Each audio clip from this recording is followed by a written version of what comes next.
আসলে কি আমাদের দেশটা আমরা দেখছি যে 53 বছর যে নিজের বাবার দেশ, কেউ স্বামীর দেশ, কারো বাবার দেশ, কারো আত্মীয় স্বজনের দেশ হিসাবে মনে করে নেয়। কিন্তু আমরা দেখলাম যে পীর সাহেব চরমোনাই শুধু নেতা নয়, নীতির পরিবর্তনের জন্য উনি কাজ করে।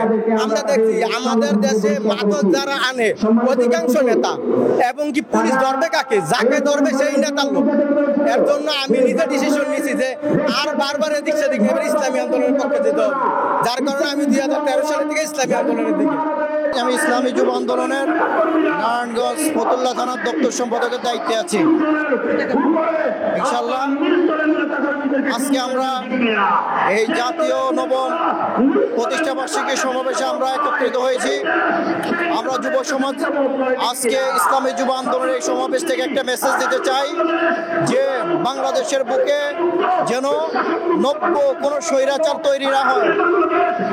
আমরা ইসলামী যুব আন্দোলন সকল চাঁদাবাজদের বিরুদ্ধে, সকল অন্যায় অবিচারদের বিরুদ্ধে আমরা রুখে দাঁড়াতে চাই। ইসলামী যুব আন্দোলন আদর্শবান একটা সংগঠন। ইনশাআল্লাহ ইসলামী যুব আন্দোলন সামনে আগামী নির্বাচনে ইসলামকে ক্ষমতায় নেওয়ার জন্য সর্বোচ্চ ভূমিকা পালন করবে। যদি পিয়ার সিস্টেমে নির্বাচন হয় তাহলে ইনশাআল্লাহ আমরা আশা রাখি দেশের 60% উপরে ভোট ইনশাআল্লাহ ইসলামী আন্দোলন বাংলাদেশ পাবে এককভাবে।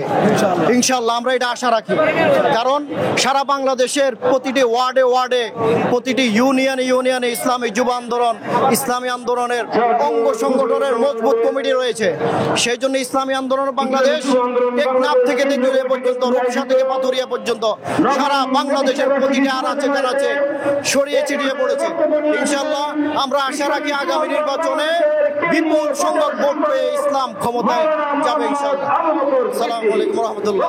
আলহামদুলিল্লাহ গত ফেসিবাদ 5ই আগস্টের পর থেকে ইসলামী আন্দোলনের নেতাকর্মী এবং কি আমাদের জনগণ আগে থেকে অনেক বহু অনেক বাইরে গেছে।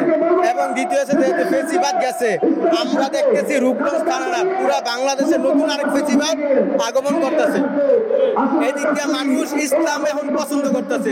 দ্বিতীয় হচ্ছে আমাদের ইসলামী যুব আন্দোলন, ইসলামী আন্দোলন অঙ্গ সংগঠন, আমাদের প্রত্যেকটা দায়িত্বশীল, আমরা প্রত্যেকটা মানুষের দ্বারা দ্বারা ইসলাম নিয়ে দাওয়াত দিয়ে পৌঁছাইতেছি।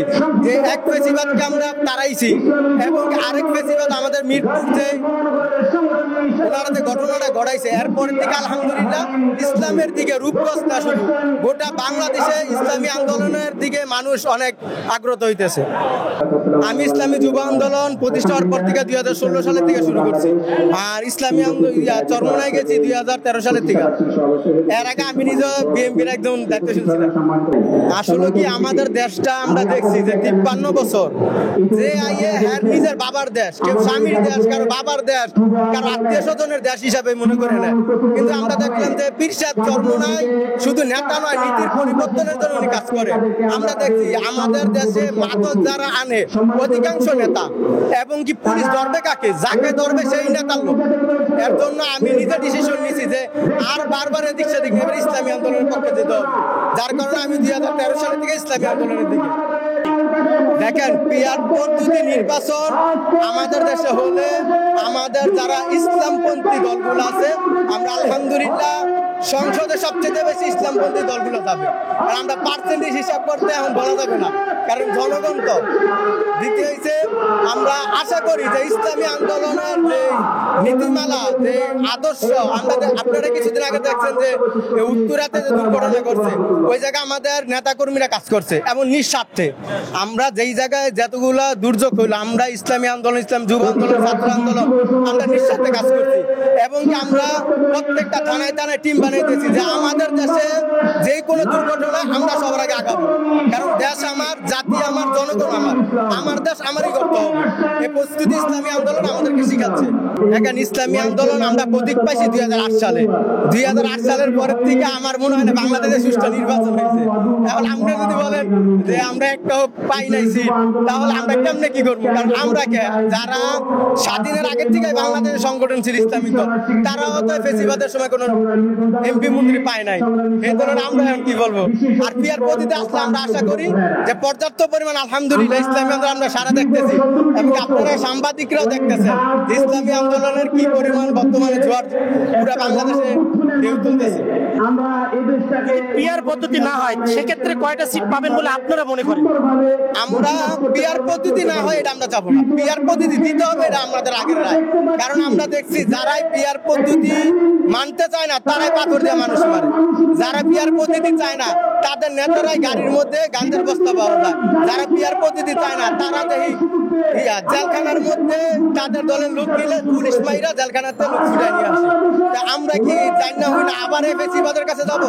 এর জন্য আমরা পিয়ার পদ্ধতি ছাড়া নির্বাচন চাই না। এখন পিয়ার পদ্ধতির জন্য তো ঐক্যমতের একটা মতামতের প্রয়োজন, সেখানে তো ঐক্যমতে বিভিন্ন রাজনৈতিক দল তারা তো দ্বিমত দেখাচ্ছে, সেক্ষেত্রে তো নাও হতে পারে। সেক্ষেত্রে আপনাদের কি মনে হয়? দেখেন এখনো নির্বাচন কবে হবে এই ডিক্লেয়ার এখনো দেয় নাই। আমাদের কাজ কেউ যাবে কেউ আবে এটাই নির্বাচনের নিয়ম।